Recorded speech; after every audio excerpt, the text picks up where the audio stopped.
1 Timóteo 6, 20 e 21. Nós estamos terminando o trecho de 1 Timóteo, a carta de 1 Timóteo. Termina hoje, se Deus permitir. Nós encerramos hoje o estudo desse trecho, 1 Timóteo 6, 20 e 21.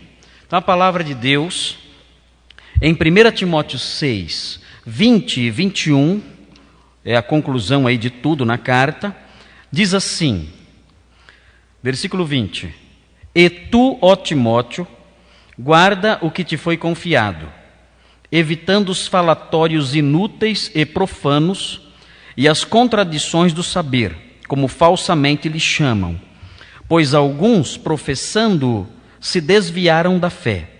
A graça seja convosco. Irmãos, esse trecho que nós acabamos de ler, esses 2 versículos, as linhas finais da carta que estamos expondo e que hoje concluímos a exposição, tem uma lição, tem várias lições aqui. Lendo os 2 versículos, os irmãos podem descobrir diversas lições que podem ser tiradas daqui, mas eu quero propor uma lição aqui hoje para que os irmãos guardem no coração. A lição que eu quero propor para os irmãos é a seguinte: o trabalho do servo de Deus, isso abrange pastor, isso abrange qualquer cristão. O trabalho do servo de Deus abrange proteger a verdade. Essa é uma responsabilidade que pesa sobre cada um de nós. Nós temos que ter consciência disso. O trabalho do servo de Deus abrange proteger a verdade, sem se envolver com as filosofias do seu tempo. Então, notem essa frase, guardem essa frase: o trabalho do servo de Deus abrange proteger a verdade, sem se envolver com as filosofias do seu tempo. Todas as épocas têm diversas filosofias falsas. Na época que o apóstolo Paulo viveu, existia uma filosofia falsa que o apóstolo Paulo combate nessa carta e na segunda carta. É uma filosofia falsa, é um sistema, é um modo de pensar que, na verdade, o apóstolo Paulo teve que lidar com esse modo de pensar, essa filosofia falsa, em várias das suas cartas, em várias das suas epístolas. Talvez uma exceção seja a carta aos Gálatas. Mas essa filosofia falsa que o apóstolo Paulo ataca aqui nesses versículos, inclusive, era uma mistura de ideias judaicas, de ideias helenistas ou gregas e ideias cristãs também. Era uma mescla de tudo, uma mescla de judaísmo, uma mescla de helenismo e também algumas verdades ou algumas expressões muito fracas das verdades cristãs. E o nome disso, mais tarde, não nessa época, mas no século seguinte, não no século que o apóstolo Paulo viveu, mas no século posterior, isso recebeu o nome de gnosticismo. Porque essa mistura dessas 3 visões de mundo, a cristã, a gnóstica, a cristã, a helenista e a judaica, elas todas mescladas, os proponentes dessa mistura, dessa mescla, desse emaranhado filosófico e religioso, os proponentes disso diziam que nesse emaranhado, nessa mistura de tudo, existia o verdadeiro conhecimento religioso. A verdadeira sabedoria, a verdadeira gnose estava nisso. Gnose, no grego, é conhecimento. Então eles entendiam que o conhecimento de verdade estava nessa mistura toda. E isso atraía muito as pessoas, como hoje. Quando surge uma filosofia nova, O homem, ele tem a tendência de seguir essa filosofia nova, porque isso dá a ele a sensação de ser alguém sábio, de ser alguém mais inteligente, de ser alguém na vanguarda do conhecimento, de ser o detentor das mais recentes descobertas, da vanguarda do pensamento do seu tempo. As pessoas gostam de novidades porque isso as coloca numa linha de frente, como pessoas especiais. Nos dias do apóstolo Paulo, as pessoas eram atraídas pelo gnosticismo, por essa mistura toda de ideias aí que é extremamente complexo, porque parecia que esse modelo filosófico era muito profundo intelectualmente. Então eu não quero ser um crente bobo. Eu quero ser uma pessoa com uma mente mais intelectualizada. Eu quero ser um crente com uma mente um pouco mais aberta. Então eu não posso me fechar somente na herança apostólica. Se eu me fechar somente naquilo que os apóstolos, pastores, profetas dizem, eu vou ser uma pessoa muito estreita, vou ter uma mente muito estreita. Então eu preciso abrir a minha mente para outras filosofias mais modernas. Eu devo conhecer outras visões de mundo, porque isso vai fazer com que eu tenha um conhecimento real das coisas, com que eu tenha a chave da verdade de uma maneira muito mais ampla do que o crentinho, bobinho, que está lá só com a Bíblia na mão. Eu vou me aprofundar em outros pensamentos, em outras ideias, em outras novidades, porque só a Bíblia na minha mão, isso vai me tornar uma pessoa muito rasa, muito atrasada, muito ignorante. O gnosticismo, ele propunha um modelo filosófico de alto nível intelectual. Os mestres gnósticos se apresentavam como doutores. Então isso atraía as pessoas. Os crentes mais simples, eles eram atraídos por essas coisas, porque pareciam estar seguindo a vanguarda do pensamento da época. Esse é um engano muito comum em todas as épocas. As novas filosofias trazem embutidas nelas a ideia de que elas representam um avanço no pensamento humano. É tudo mentira, não é avanço nenhum. É tudo mentira velha com nova capa, é só isso. É mentira velha com roupa nova. Mas elas trazem essa sugestão de que elas representam um avanço no pensamento do homem. E então as pessoas seguem isso, movidas pela curiosidade, pelo orgulho, porque acreditam que poderão se impor na sociedade atual com um status intelectual um pouquinho maior. Então existem essas coisas presentes, embutidas nas filosofias de cada tempo. E naqueles dias era assim também. Então as pessoas eram muito atraídas pelo gnosticismo por causa disso. Os cristãos eram atraídos pelo gnosticismo e havia muita apostasia. Nós vamos ver a carta de Paulo a Timóteo, a primeira carta, a segunda carta, mostra que existiam muitas pessoas que tinham abandonado a fé para seguir essas coisas. Tinham abandonado a verdade para seguir o gnosticismo, essa mistura toda de filosofias aí. Além disso, o gnosticismo também, ele atraía as pessoas porque parecia ser algo de alto nível espiritual. Os gnósticos praticavam abstinência de alimentos, eles não comiam alguns alimentos, isso parecia muito espiritual. Nossa, eles não comem tal coisa. Os gnósticos evitavam prazeres do corpo, muitos não se casavam para não ter prazeres corporais.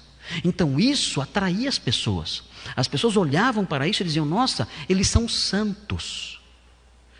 O apóstolo Paulo mostra que na verdade eram pessoas mentirosas, que tinham aparência de piedade, mas não era uma piedade que procedia da verdade, era uma piedade que procedia do orgulho. Eles queriam vender essa imagem e era uma imagem falsa. O apóstolo Paulo, então, diante disso aí, ele escreve o versículo 20. E ele diz, então, no versículo 20, que Timóteo não deveria se envolver em falatórios inúteis e profanos, e nem com as contradições do saber. O saber aqui é a gnose, aqui uma referência ao gnosticismo, como mais tarde ficou sendo conhecido, e fala que essa filosofia era falsamente chamada de saber, ou de conhecimento, ou de gnose. A orientação do apóstolo Paulo, aqui, para que não houvesse envolvimento com isso, significava que os crentes, e especialmente Timóteo, o líder, ele não deveria se sentir atraído por essas coisas, e esse é um perigo para os pastores. Os pastores muitas vezes são atraídos por filosofias modernas, a fim de transmitir a ideia de que são pessoas intelectualizadas. Há muitos pastores que são atraídos por filosofias que são filosofias ateias e mundanas, e eles abraçam essas coisas, ensinam essas coisas, estudam essas coisas, porque isso dá a ideia de que eles são intelectuais muito profundos. Então o apóstolo Paulo fala: não se envolva, não se sinta atraído por essas filosofias e nem se envolva com debates agressivos com essas seitas. Não faça isso. Agora, ao dar essa orientação, dizendo que o pastor não deveria se sentir atraído por essas coisas, e não deveria também brigar com as pessoas que esposavam essas posições, o apóstolo Paulo não está dizendo aqui, ele não está dizendo que essas coisas não devam ser corrigidas pelos servos de Deus.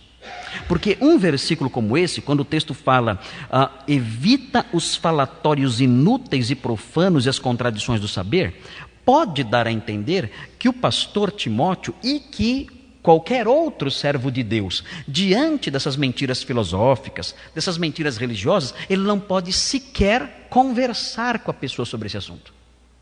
Mas o apóstolo Paulo não diz isso. Quando nós lemos as pastorais, nós descobrimos que o que o apóstolo Paulo reprova intensamente é a pessoa sentir-se atraída por isso, ou a pessoa brigar por causa disso. Discutir, debater, ficar nervoso, bater na mesa, enfim, criar um ambiente de animosidade por causa desse envolvimento com esse tipo de debate. O apóstolo Paulo mostra, na carta que ele escreve aqui, o apóstolo Paulo mostra que, na verdade, as pessoas, os pastores, eles devem se aproximar daqueles que esposam essas coisas, daqueles que creem nessas coisas, daqueles que ensinam a heresia, e ele deve corrigi-los brandamente. Se os irmãos virarem as páginas da Bíblia e chegarem na segunda carta dele, os irmãos verão no capítulo 2, 2 Timóteo 2, os irmãos verão, vire a página uma ou duas vezes, você chega em 2 Timóteo 2. E você encontra, nos versículos 23 e 24, os irmãos encontram basicamente a mesma ordem no versículo 23. O versículo 23 fala assim, Paulo diz assim para Timóteo: repele as questões insensatas e absurdas, pois sabes que só engendram contendas. Então é a mesma ordem: evite discussões, evite esses debates, porque isso só gera briga. Mas note o versículo 24: ora, é necessário que o servo do Senhor não viva a contender, e sim deve ser brando para com todos, apto para instruir, paciente, disciplinando com mansidão os que se opõem, na expectativa de que Deus lhes conceda não só o arrependimento para conhecerem plenamente a verdade. Então vejam, ele tem que corrigir, mansamente explicar, dizer: olha, essa filosofia, essa visão, esse pensamento doutrinário ou filosófico, isso é errado. E explicar isso para a pessoa com brandura. E o texto continua, dizendo que ele deve nutrir a expectativa de que eles devem se arrepender por crerem nessas coisas, e não somente isso, mas também o retorno à sensatez, voltar à sensatez, livrando-se eles dos laços do diabo, tendo sido feitos cativos por ele para cumprirem a sua vontade. O apóstolo Paulo ensina aqui que a mentira filosófica, ou a mentira religiosa, ela tem origem no diabo. O diabo produz essas coisas. O diabo produz essas coisas e ele coloca essas coisas na boca dos seus servos, que são os filósofos da modernidade, que são os falsos mestres religiosos de hoje. Nós temos muitos filósofos falsos hoje. Nós temos muitos mestres religiosos falsos hoje. E quando essas pessoas abrem a boca e expõem as suas doutrinas, expõem os seus pensamentos, eles estão expondo ideias e pensamentos inventados pelo próprio diabo. E quando eles ensinam isso e as pessoas creem nisso, o apóstolo Paulo mostra que isso tem um objetivo: é escravizar a pessoa. A pessoa que crê nessas mentiras filosóficas ou religiosas, a pessoa que crê nisso, ela é escravizada pelo diabo e acaba fazendo a vontade do diabo. Então, quando um ministro do Evangelho, quando um servo de Jesus Cristo, se vê diante de alguém que ensina coisas erradas, que ensina doutrinas falsas, que ensina filosofias vãs, o servo de Deus não pode se sentir atraído por isso, o servo de Deus não pode brigar com essas pessoas por causa disso, o servo de Deus deve se aproximar delas e corrigi-las. Por quê? Porque elas são vítimas de Satanás. Satanás as aprisionou na mente, no coração delas ele as enlaçou. E ele as enlaçou na sua mente, no seu coração, para que elas façam o que ele quer. Então ele precisa corrigir essas pessoas, esperando, orando, suplicando a Deus que desperte essas pessoas para que elas retornem à sensatez e se livrem desses laços para que não façam a vontade do diabo. Então nós temos que tomar muito cuidado quando nós estamos diante de pessoas que ensinam mentiras. Quando você liga a sua televisão e vê lá um pastor dizendo doutrinas estranhas. Quando você ouve algumas noções filosóficas estranhas, algumas doutrinas que não se harmonizam com a palavra de Deus. Notem, isso aí não são somente expressões do pensamento humano, do livre pensar. Não, essas coisas muitas vezes têm origem na própria mente de Satanás, que tem por objetivo escravizar os homens. E por isso, o homem de Deus ele tem que não contender e não se envolver, mas deve mansamente corrigir as pessoas que estão envolvidas e escravizadas com essas coisas ou por essas coisas. O texto aqui, que está diante de nós estamos falando que o trabalho do servo de Deus abrange proteger a verdade, sem se envolver com as filosofias do seu tempo.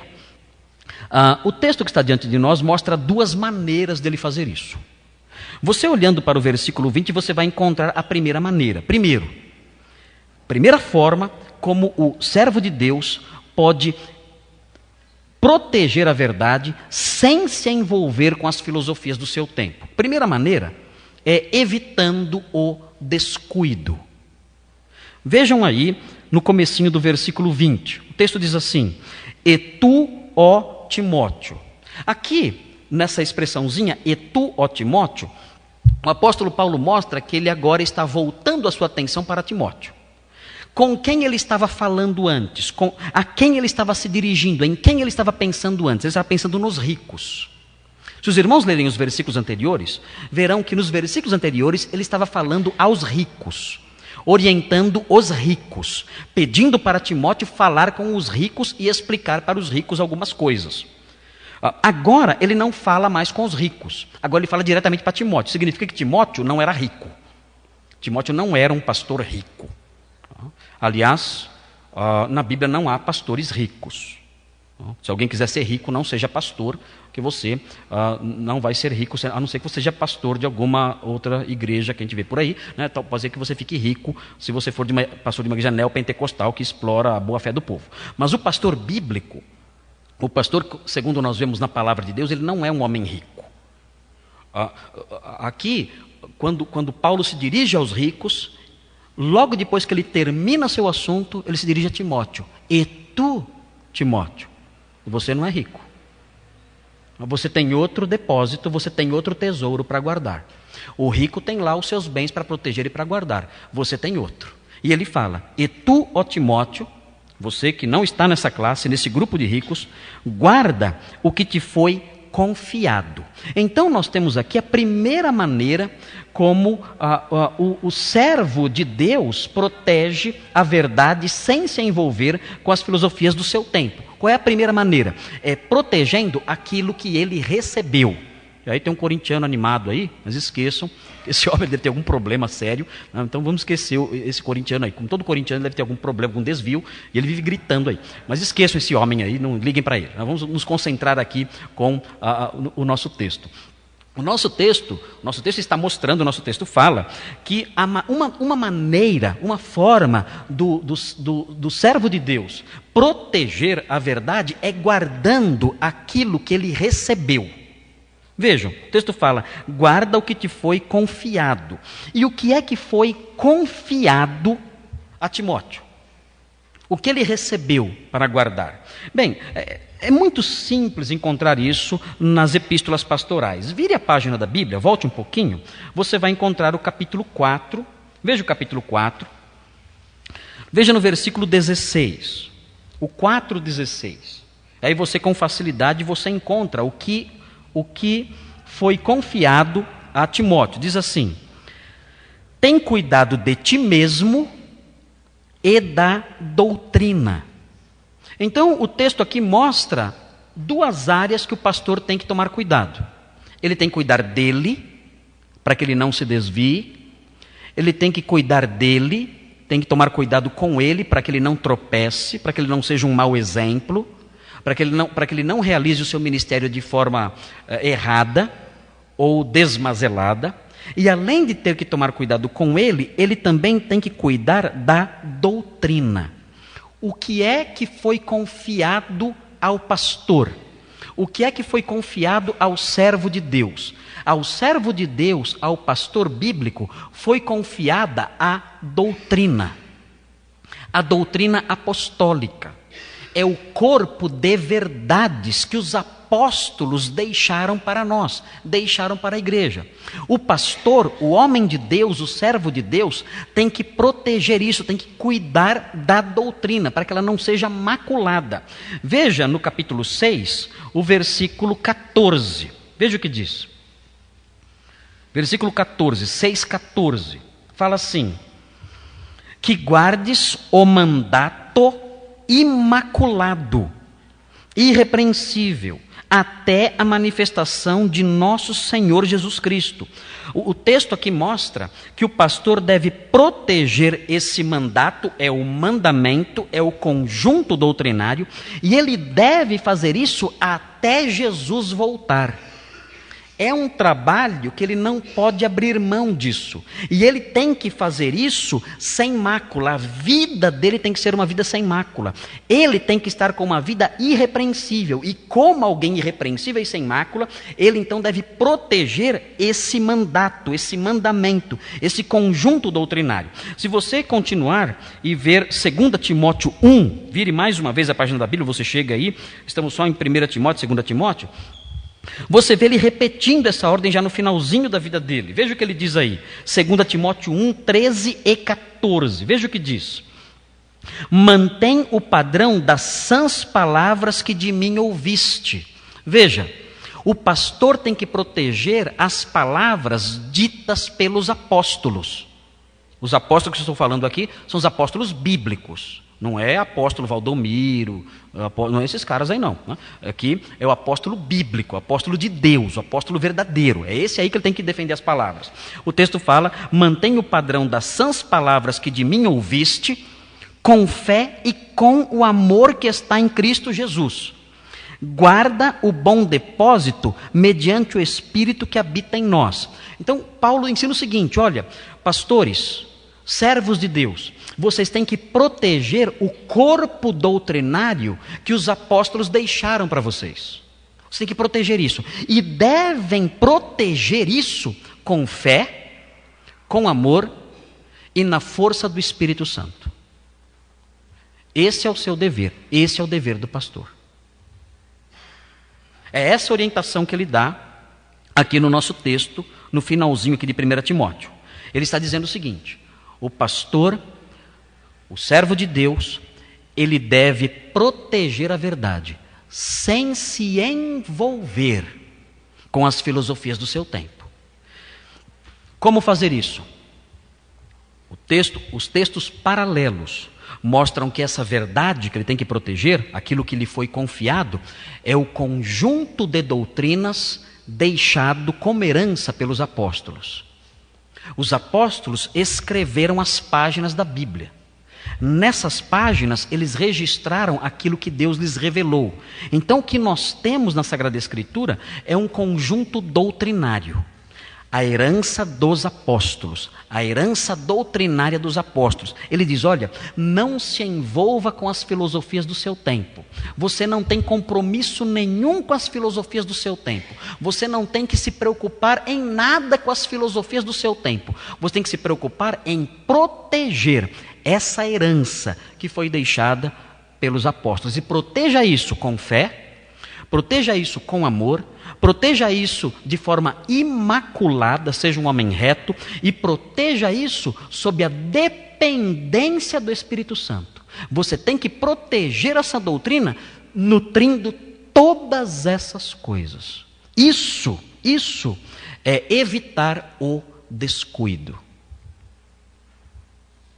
Como eu protejo a verdade de Deus? Evitando o descuido. Eu tenho que estar atento, porque a verdade de Deus sempre será atacada. Eu tenho que ser cuidadoso com ela. Eu devo guardá-la. Ela não é minha. Eu a recebi. Guarda o que te foi confiado. Eu não inventei essas verdades. Eu não as criei. Essas verdades, elas não emanaram das nossas decisões como igreja. A nossa igreja não se reuniu e inventou um conjunto de doutrinas e resolveu segui-las. Não. Essas doutrinas que nós cremos, que nós abraçamos, que nós ensinamos, que nós propagamos, essas doutrinas nos foram confiadas. O nosso dever, o dever do pastor especialmente, o dever de cada servo de Deus, é guardá-las, é protegê-las. E deve fazer isso com fé, com amor, com santidade e sob a força do Espírito Santo.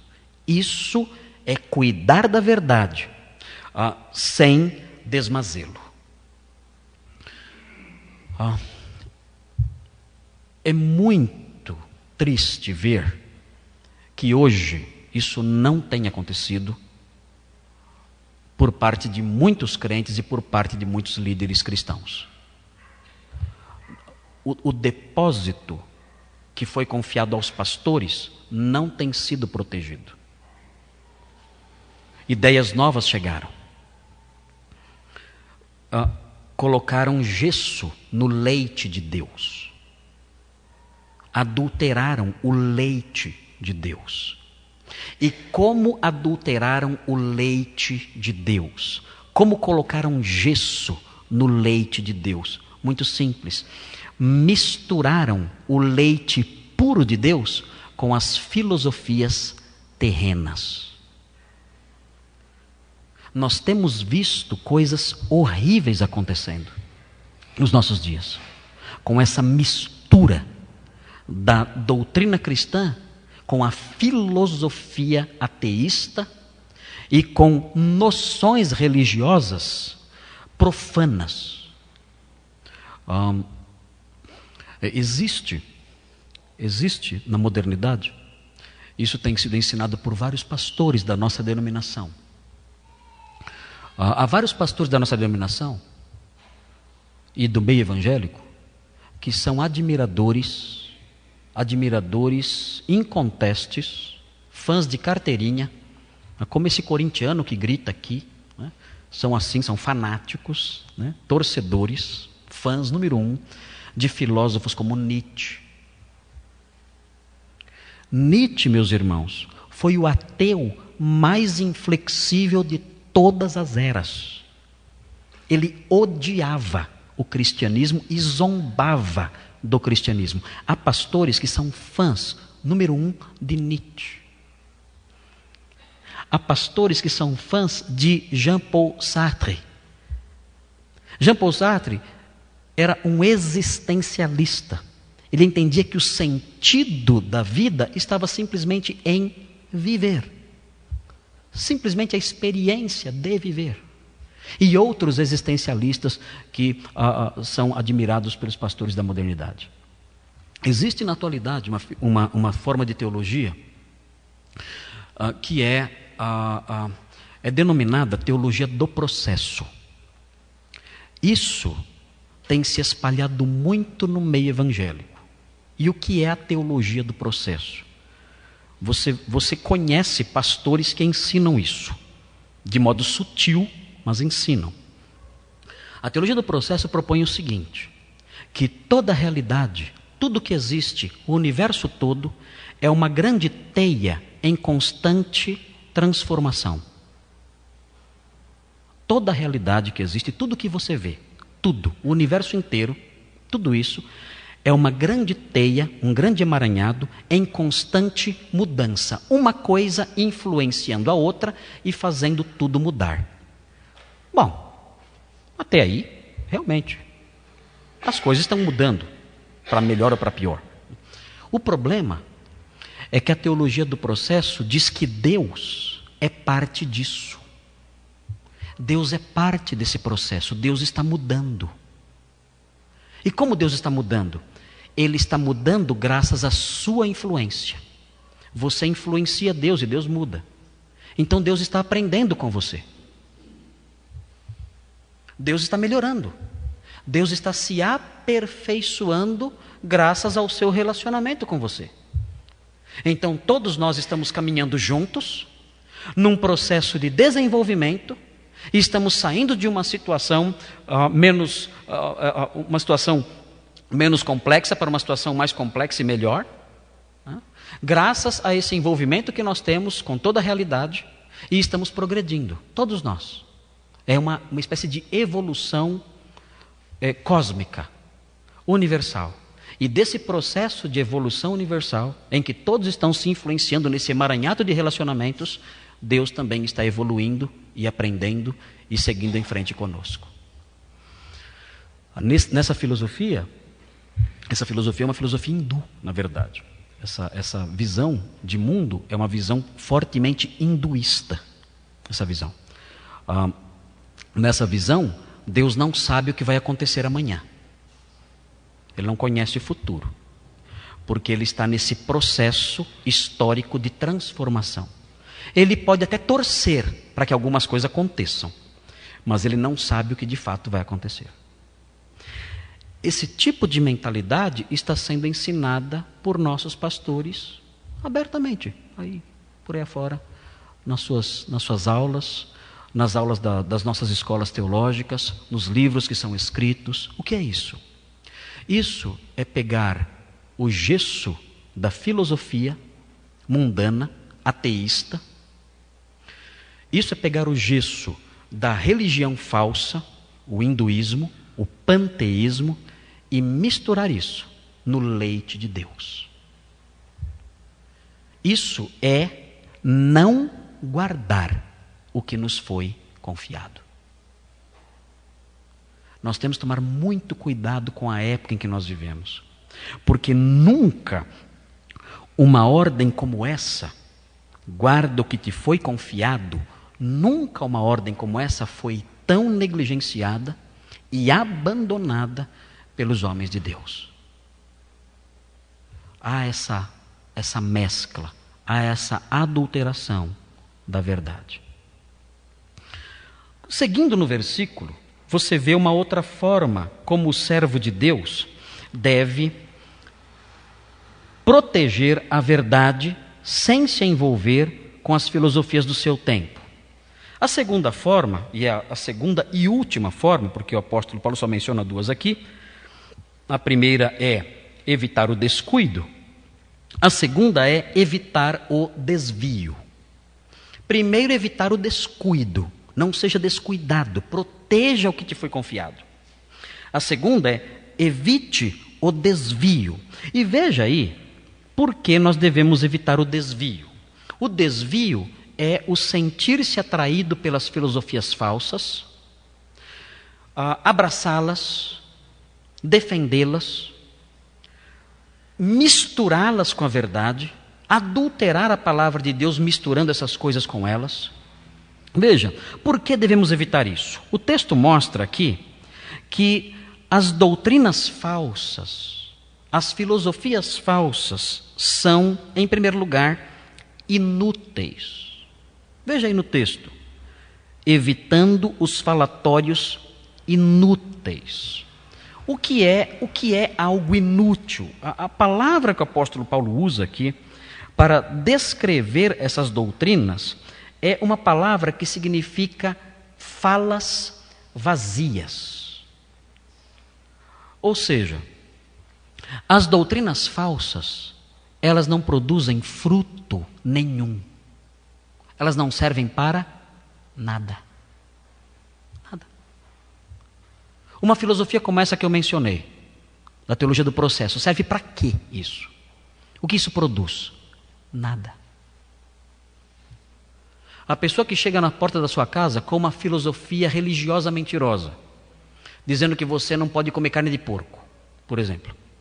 Isso produz o quê? Nada. A pessoa que diz que você tem que ir na igreja dela para você ser curada de um tumor. A pessoa que diz isso para você, isso produz o quê?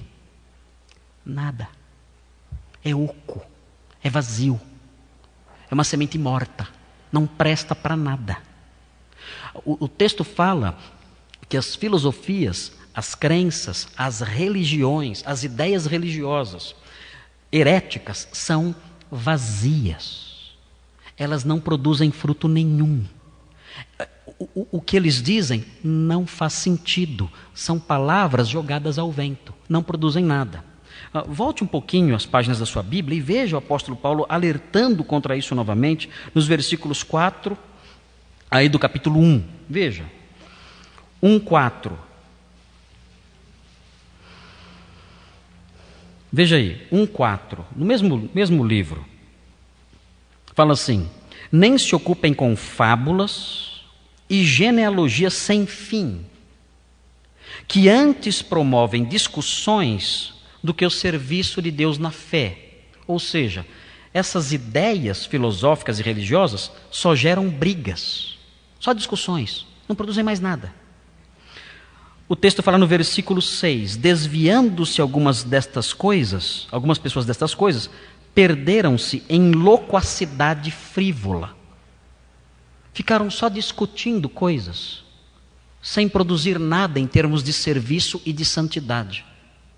Geralmente, as filosofias e seitas que propõem essas mentiras todas que nós ouvimos hoje em dia, elas não produzem nada, só discussões. Veja 2 Timóteo, nesse sentido também, 2 Timóteo, capítulo 2. Veja o versículo 16, veja o que diz. Fala assim: evita igualmente os falatórios inúteis e profanos, pois os que deles usam passarão a impiedade ainda maior. Ou seja, além dessas coisas serem vazias e não produzirem nada, elas ainda produzem o mal.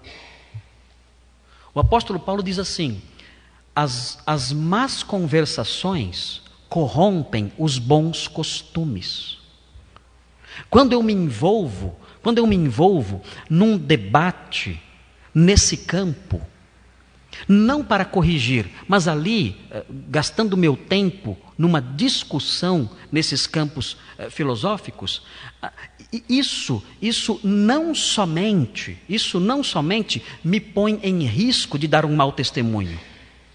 Isso também pode produzir um mal em mim. E se eu me sentir atraído por essas coisas, e chegar a abraçar essas coisas, isso vai me levar à impiedade. Isso vai fazer com que eu me desvie da fé e caminhe por caminhos do erro, da impiedade, do pecado. Voltando para o texto de 1 Timóteo 6:20, o texto fala que as filosofias e desvios são inúteis e também são profanos. O que significa profano? Profano é tudo aquilo que Deus reprova. Tudo que Deus reprova é profano, é algo irreverente. as discussões, as propostas das filosofias falsas, das seitas, geralmente são propostas profanas. Quando eu digo que Deus está num processo de mudança, que Deus não sabe o futuro, que Deus está melhorando. Quando eu digo isso, isso é uma conversação profana. Eu estou sendo irreverente. Eu estou sendo blasfemo ao falar isso, ao dizer essas coisas. E o apóstolo Paulo diz: evite isso, porque isso, além de ser inútil e improdutivo, isso também é profano. Isso conduz você ao mal, não só ao falar o mal, mas também a viver o mal. Isso corrompe você. O texto diz também que as vãs filosofias, que as falsas doutrinas são contraditórias. Aqui, o apóstolo Paulo não está dizendo que elas têm contradições em si. Não é isso que ele está falando. O que ele está dizendo aqui é que as falsas doutrinas, elas fazem oposição à verdade. Elas contradizem a verdade. Você diz uma coisa, elas vão contra isso. Essa é a marca da falsa doutrina. Ela ataca a verdade, ela se opõe à verdade, ela contradiz a verdade. O apóstolo Paulo, em 2 Timóteo, no capítulo 2, ele dá um exemplo disso no versículo 17. Ele fala o seguinte, 2 Timóteo 2,17. Ele fala assim, vejam aqui um exemplo disso, desse ataque, dessa contradição. Ele fala assim, 2,17. Além disso, a linguagem deles corrói como câncer. Aqui a linguagem dos falsos mestres, dos proponentes da mentira, entre os quais se incluem Himeneu e Fileto. Estes se desviaram da verdade, asseverando que a ressurreição já se realizou e estão pervertendo a fé a alguns. O que é isso? Isso é uma contradição. É falar contra a verdade. O apóstolo Paulo disse que a ressurreição era uma ressurreição física. O Senhor Jesus demonstrou isso, que a ressurreição do cristão, a ressurreição bíblica, é uma ressurreição física. Himeneu e Fileto diziam não, não é. Eles estavam contradizendo. Essa é a contradição da falsa ciência. Eles diziam, não, a ressurreição não é física. A ressurreição é espiritual. Acontece só com a alma da pessoa. O corpo se dissolve e se perde. Jesus não salva o corpo da gente. Jesus não salva o nosso corpo. Ele só salva a nossa alma. O apóstolo Paulo diz, isso é uma contradição. Estão contradizendo a sã doutrina. Timóteo, evite esses ataques, essas oposições. Himeneu e Fileto diziam isso porque no sistema gnóstico a matéria é ruim. Todo o universo material não presta, é ruim. E nós sabemos que isso é mentira. Nós sabemos que quem criou a matéria foi o próprio Deus. A matéria é boa, não é ruim. Então eles se opunham à ressurreição porque a ressurreição implicava na perenidade do corpo físico. Então isso não podia acontecer no sistema daqueles homens. Então eles atacavam a ressurreição física dizendo, olha, a ressurreição já aconteceu, porque ela não é física, ela é só espiritual. E assim eles contradiziam o que o apóstolo Paulo dizia. Por isso, o apóstolo Paulo ensinava, evite essas pessoas.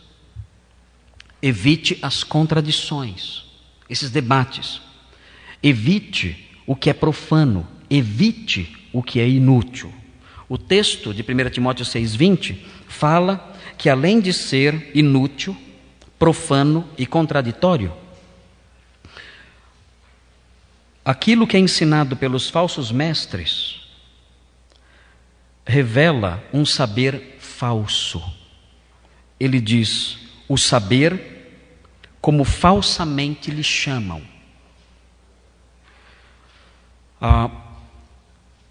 As falsas doutrinas dizem ser a verdade, dizem ser conhecimento, dizem ser saber, Mas isso é um nome falso. A palavra que o apóstolo Paulo usa aqui para se referir a isso é pseudônimo. Pseudônimo. O que é um pseudônimo? É um nome falso. Ele diz então, olha, esses homens que ensinam essas coisas, eles chamam isso de saber. Mas saber é um pseudônimo. É um nome falso disso, porque isso não é saber. Isso é ignorância. Isso revela falta de saber. Não é o saber, é a própria ignorância da verdade. Por isso, fuja dessas coisas, evite essas coisas, fuja do desvio, porque o seu papel é proteger a verdade que foi entregue a você, sem se envolver com as falsas filosofias, com as falsas doutrinas do seu tempo. O apóstolo Paulo ensinou isso, ele ensinou essa verdade, ele disse que deveríamos evitar o descuido, guarda o que te foi confiado. Ele disse que deveríamos evitar o desvio. Olha, o desvio é perigoso. Você vai cair em coisas inúteis, profanas, contraditórias, falsamente chamadas de saber. Você vai cair nisso tudo, evite tudo isso. Ele diz essas coisas e ele fala isso sabendo que muita gente do seu tempo já tinha saído, já tinha apostatado, já tinha abraçado a mentira. Nós devemos lembrar que a apostasia sempre vai acontecer no meio do povo de Deus. Sempre vai acontecer. Quando nós estudamos as pastorais, as epístolas pastorais, nós ficamos assustados vendo quanta gente tinha abandonado a fé. Quando o apóstolo Paulo escreveu a primeira epístola dele a Timóteo, talvez no ano 64, talvez, é assustador perceber na carta os indícios numerosos de muita gente que ele tinha conhecido na igreja, crentes ali da igreja de Éfeso, para quem ele escreve aqui, que tinham abandonado a fé, gente de todo tipo, toda classe social, toda realidade, de todas as realidades possíveis, tinham abandonado a fé. Ele escreve essas coisas, ele alerta, olha, o nosso trabalho é proteger a verdade, não se envolver com essas coisas que têm sido apresentadas nos nossos dias, fugir dessas coisas, porque muita gente, por não atender essa orientação, já abandonou a verdade. Veja alguns exemplos. Veja, por exemplo, o capítulo 1 dessa carta.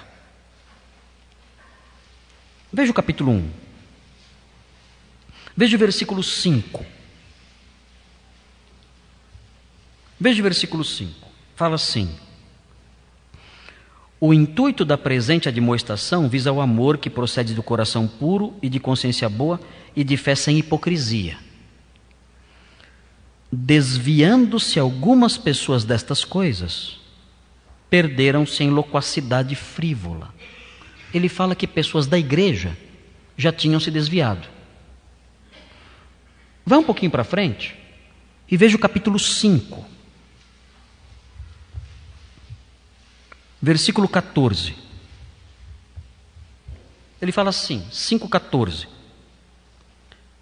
Quero, portanto, que as viúvas mais novas, aqui é um outro grupo, né? Viúvas mais novas, se casem, criem filhos, sejam boas donas de casa e não deem ao adversário ocasião favorável de maledicência, pois com efeito já algumas se desviaram, seguindo a Satanás.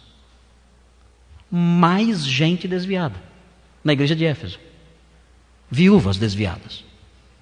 Você continua a leitura, você chega no capítulo 6, versículo 10. E ele fala, 6,10. Diz assim: porque o amor do dinheiro é a raiz de todos os males, e alguns, nessa cobiça, se desviaram da fé. Eu fico pensando, quantos apóstatas tinha naquela igreja? Quantos apóstolos havia aqui? Essa igreja tinha um bom pastor, Timóteo. Essa igreja tinha um bom supervisor, o apóstolo Paulo. Essa igreja tinha uma excelente orientação, recebia os seus ensinos da boca de um apóstolo, tinha ali delegados apostólicos ali presentes, excelentes pastores ali em Éfeso, e o que não faltava naquela igreja eram apóstatas. Quem está seguro? Que igreja está segura? Quando eu descobri isso, eu pensei, quem será que vai apostatar da redenção nesse ano? Quem dos que estão aqui vai apostatar em breve? Sabe quem vai apostatar em breve? Sabe quem vai se desviar da fé em breve? Você. Você vai apostatar. Você vai apostatar em breve. E sabe como isso vai acontecer? Isso vai acontecer se você que se julga seguro, se você que se julga firme, não tiver consciência, não abraçar a verdade que emana desses versículos que nós estudamos, de que o seu papel, a sua função, o seu trabalho, assim como o trabalho pastoral, mas o seu também, o seu trabalho é proteger a verdade, não se envolvendo com filosofias do seu tempo, com filosofias da sua época, e protegendo a verdade, evitando o descuido, protegendo a verdade, evitando o desvio. Se você não tiver consciência disso, de que esse é o seu papel, tenha certeza, você vai apostatar. Você vai abandonar a verdade. Assim como aconteceu com várias pessoas nos dias do apóstolo Paulo, na igreja de Éfeso, com todo o cuidado pastoral, com todo o cuidado apostólico, com todo o cuidado espiritual que aquelas pessoas tinham. Abandonaram tudo. O que nós devemos fazer? Ouvir a orientação do apóstolo. Primeiro, desvie-se de uma vez por todas de qualquer mestre que não guarda o que lhe foi confiado. Um pastor conhecido meu, ele disse o seguinte: olha, sabe quem é o meu pastor auxiliar? Sabe o nome dele? Do meu pastor auxiliar? Do meu copastor? Meu copastor é o Silas Malafaia.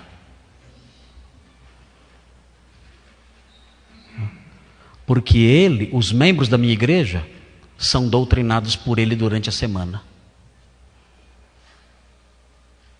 Os membros da minha igreja, durante a semana, são doutrinados por aquele homem. Será que o Silas Malafaia é meu pastor auxiliar aqui na Redenção? Será? Será que os irmãos aqui estão sendo doutrinados por aquele homem desviado da verdade? Será? Será que meu pastor auxiliar é o apóstolo Valdomiro? Será que ele é meu copastor? Será que o meu pastor auxiliar é o pseudo-apóstolo Estevam Hernandes? Será que é ele meu pastor auxiliar? Você ouve essa gente?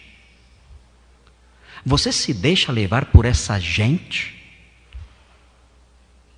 Por esses homens perversos, mentirosos, exploradores da boa-fé do povo? Você se deixa levar por essa gente? Se você se deixa levar, se você escuta essa gente, se você dá tempo para essa gente, saiba, com certeza, você vai, com o tempo, se contaminar com aquelas doutrinas falsas e vai se desviar. As más conversações corrompem os bons costumes. Você será contaminado por essa gente que está ensinando doutrinas de Satanás para você. Como eles colocam Jesus no meio, lá tudo bonitinho, Deus, Jesus, tal, você acha que é de Deus, não é. São desvios. São homens que não guardaram o que lhes foi confiado. Outra coisa importante para você não ser um apóstata, além de desligar a televisão quando esse lixo todo aparecer, além de desligar a televisão para não encher a cabeça com esse monte de mentiras e heresias, dizer não de uma vez por todas para isso, porque é o seu ibope, é o ibope que você dá que faz com que aquelas pessoas continuem na TV, propagando mentiras. Além de desligar isso e não dar ouvidos para essa gente, fugir disso, evitar esses falatórios inúteis, profanos, contraditórios, falsamente chamados de saber. Além de fazer isso, também fecha a porta para pessoas de seitas que propõem heresias que batem na sua casa. Não abra a porta para essa gente. Não dê espaço para essa gente. Há pessoas da igreja que recebem pessoas assim em casa. Recebem em casa. E se envolvem então em discussões e debates dentro de casa com essas pessoas. Com testemunhas de Jeová. Com adventistas do sétimo dia. Recebem essas pessoas. Dão tempo para essas pessoas. Escutam essas pessoas. Se você faz isso, você é o apóstata de amanhã. A Bíblia fala, evite essa gente. Fuja dessa gente. Bateu na sua porta, despertai. Não. Não tenho tempo para você. Você pode me atender? Posso, mas não vou. Posso, mas não vou. Por quê? Porque não quero. Não quero lhe atender. Porque o que você propõe são as contradições do falsamente chamado saber. São palavras vazias, infrutíferas e profanas. É isso que você propõe. E eu não vou escutar isso e nem debater isso com você. Se você quiser aprender a verdade, eu posso lhe ensinar. Se quiser abrir a boca para falar, não pode. Vai ouvir, falar não. É isso. Eu me desvio da mentira proposta para mim no campo doutrinário. Eu me desvio disso, digo não para essas coisas. Evito tudo isso. E com isso eu não sou corrompido por essas mentiras todas. Com isso a minha vida não é profanada. Os meus costumes não são adulterados por causa desses desvios. Eu evito essas coisas. E eu me apego à verdade, à palavra de Deus somente. Eu não sou atraído por essas coisas. É assim que deve ser. Diga não para essas pessoas. Fuja de brigas com adeptos de seitas. Essas coisas não produzem nada. Evite essas pessoas, não as atenda. Outro fator importante que produz apostasia. O apóstolo Paulo, ao falar essas coisas que ele falou aqui no versículo 20, ele estava ensinando contra uma filosofia do seu tempo também. Era uma filosofia religiosa, mas era uma filosofia também. Fuja, diga não para as filosofias de hoje. Quais são as filosofias de hoje? Talvez a maior filosofia de hoje seja o humanismo. Sabe o que o humanismo diz? O humanismo diz que o homem é basicamente bom. O homem é basicamente bom. Olha a bondade em você. Você tem algum problema? A resposta está em você. A solução está em você. Siga o seu coração. A resposta está em você. Você é bom. Há bondade em você. Essa é uma das maiores mentiras que têm sido propagadas hoje em dia pela mídia e por todos os outros proponentes aí de formadores de opinião. Professores, enfim. Pessoas que se propõem a ensinar os homens. Que o homem é basicamente bom, que há bondade nele. Que se você cavar bastante, você encontra bondade no ser humano. Se você cavar bastante, sabe o que você vai encontrar? Podridão. É isso que você vai encontrar. Cave bastante em você. Cave bastante em você e veja o que você encontra lá no fundo. Pegue a sua melhor ação, a melhor ação que você já praticou na sua vida e cave bastante. Veja o que tem na raiz dela. Veja se na raiz da melhor ação que você já praticou, não existe ali a podridão do desejo de reconhecimento, do desejo de aplauso, do egoísmo, a autoindulgência.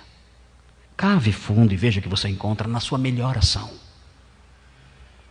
A grande verdade é que o homem é essencialmente mau e ele precisa do socorro de Deus para produzir alguma coisa que seja boa. Existe hoje em dia a filosofia que é chamada de relativismo ético. As pessoas acreditando que o que é certo depende da cabeça de cada um. Isso é errado para você, para mim é certo. Isso é errado para mim, para você pode ser certo, mas para mim é errado. Essa é a filosofia moderna do nosso tempo. Não existe certeza do que é certo e do que é errado. E há crentes que abraçam essas coisas, abraçam esse modo de pensar. E quando abraçam esse modo de pensar, estão abraçando a falsamente chamada ciência. E acabam fazendo mal, acreditando que o certo depende da cabeça de cada um. O apóstolo Paulo diz: fuja das filosofias do seu tempo. Você é um crente em Cristo. Você foi redimido pela fé no Salvador, pelo sangue do Salvador. E quando você foi redimido pela fé no Salvador, pelo sangue do Salvador, você recebeu uma incumbência. E uma das incumbências que você recebeu foi proteger a verdade. E que verdade é essa? A verdade que nos foi deixada. A verdade que nós temos como herança. A verdade que nos foi revelada. Essa é a nossa função. Esse é o nosso dever. Nós não inventamos essa verdade. Ela nos foi dada. Ela nos foi entregue. É um depósito que nos foi deixado.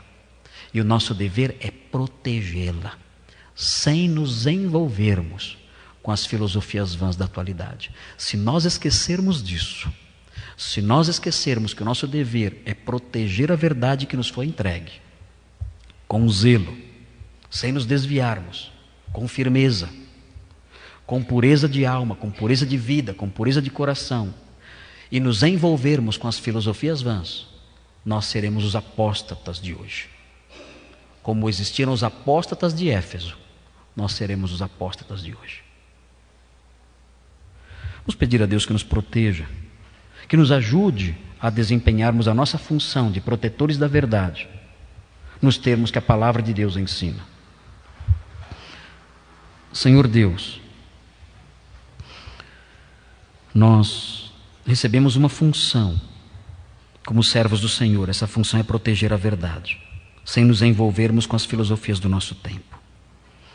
Ó Deus, muitas vezes tentamos mesclar as velhas mentiras com capas novas, com capa de ciência, com capa de conhecimento, de profundidade, de intelectualismo.